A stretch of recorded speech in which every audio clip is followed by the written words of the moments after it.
Hey guys, what's going on? Today we are doing a review of the Zion Arms R15. This is a new gun that came out about 3 or 4 months ago.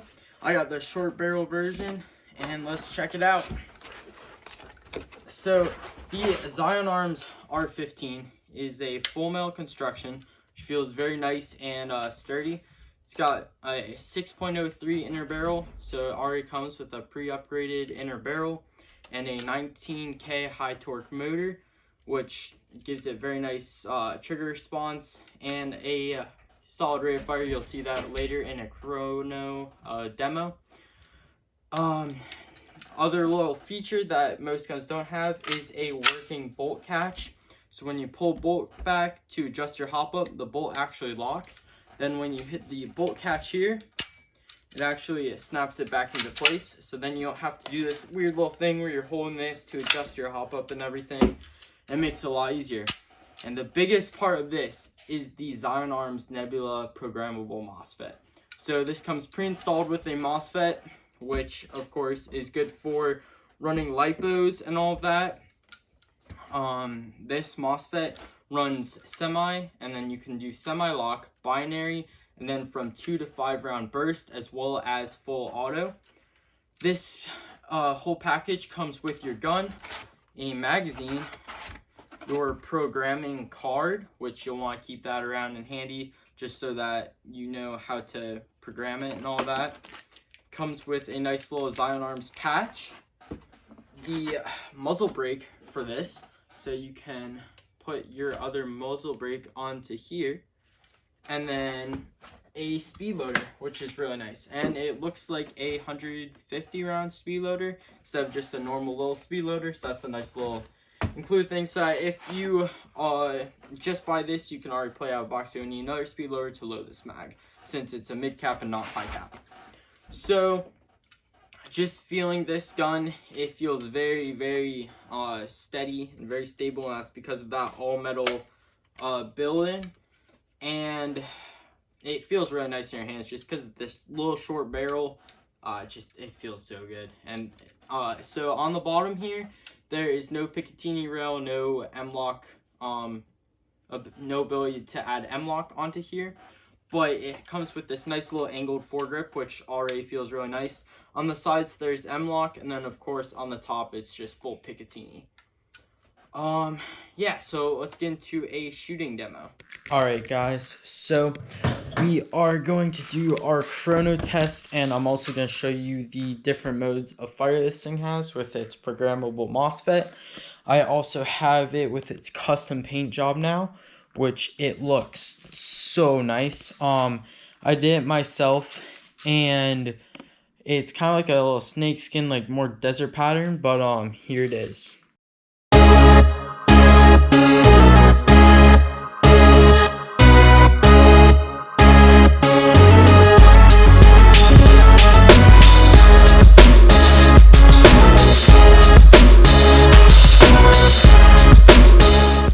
But yeah, so that is it with its custom paint job. I'll be shooting this thing in semi-auto. I'll shoot in 2-round burst, 3-round burst, full auto, as well as binary. And let's get into the chrono test. Alright guys, so it's going to be a little bit tough to see, so I'll read it out for you as I fire.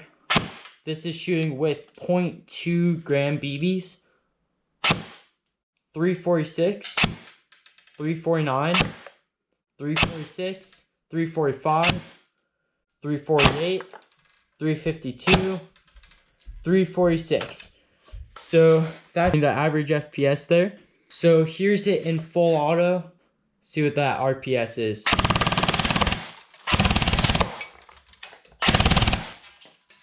Looking at about 23 RPS. It was kind of nicking the inside there, so kind of messed up the FPS. But that was mainly just for the RPS, which 23 rounds per second with 11.1 lipo. Not too bad.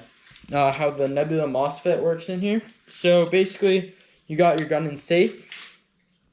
So you go semi-auto, semi-auto. That turns into programming mode.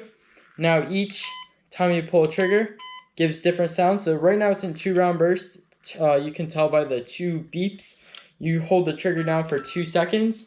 Then when you're in auto, every time you pull the trigger, 2 BBs come out. And then you can put back, put in safe, semi-auto, semi-auto. Hit the trigger. Then we get to 3 beeps. Hold the trigger down. Now we're in 3-round burst. Now, if you want to go binary, which is what I personally like to run, do the same process again. 1, 1, 2, 3, 4, 5. Then that tone is binary. Now we're binary, so every time when we pull a trigger and release it, it shoots. So you can get a nice fire rate. On some fields, that is still considered semi-auto, which, I mean, hey, pull a lot of BBs down in range. Now, we'll just put it back into full. 1, 2, 1, 2. Now, gotta click through all the modes again.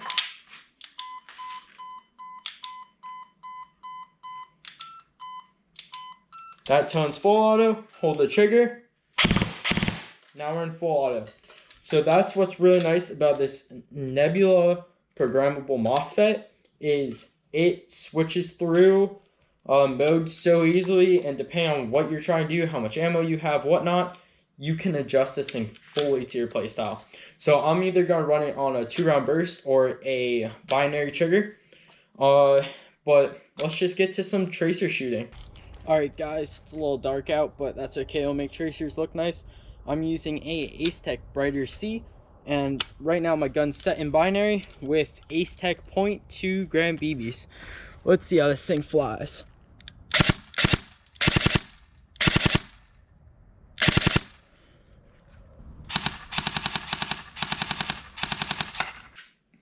Alright guys, so that is an overview and review of the Zion Arms R15. I look forward to playing with this guy so much. It feels really nice, it looks really nice, and it performs really nice, which there's not more you could wish for. So this guy is $315 on Airsoft GI, which it's a higher end airsoft gun. It's not going to really break on you unless you do some crazy stuff to it. It's going to last for a pretty long time. And it's just such a nice little gun. And yeah, it's gonna be a lot of fun to use this weekend actually at Three Rivers Airsoft Park. So if you see me rocking it, you know, come say hi. But yeah, so look for this gun in maybe all but 2 of my next videos, because this is what I'm going to be using for the most part now. I've already used it playing one game at night, and it was super fun, and I look forward to using this. I don't think I'm going to do any internal mods to it, at least for right now, because I don't really feel like potentially breaking this when I just got it. But yeah, that is a review of the Zion Arms R15. If you enjoyed this video, please subscribe. It helps me out so much, and it's completely free. And yeah, have a great day, guys.